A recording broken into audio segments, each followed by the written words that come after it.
Hello guys, welcome back to my channel. আজি আপোনালোকক মই দেখুৱাম মোৰ মামাৰ কেমেৰাত বন্দী হোৱা তিৰুপতি বালাজীৰ মন্দিৰৰ কিছু দৃশ্যাংশ।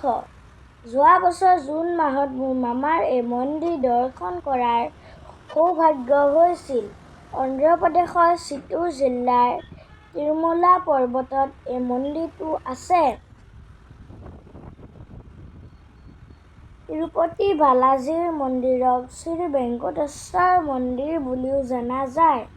শ্ৰী বেংকটেশ্বৰ ভগৱানেই হৈছে ভগৱান বিষ্ণু। এই মন্দিৰ দৰ্শন কৰিব পৰাটো পৰম সৌভাগ্যৰ কথা। কোৱা হয় যে এই মন্দিৰলৈ যোৱা ভক্তসকলৰ সকলো মনৰ কামনা ভগৱান বিষ্ণুৱে পূৰ্ণ কৰে।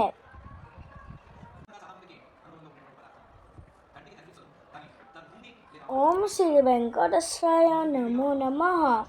শ্ৰীমন নাৰায়ণ নমো নমঃ। তিৰুমলা তিৰুপতি নমো নমঃ। জয় বালাজী নমো নমঃ। ভিডিঅ'টো যদি ভাল লাগিছে like and share and subscribe কৰি দিব মোৰ চেনেলটো। Thank U.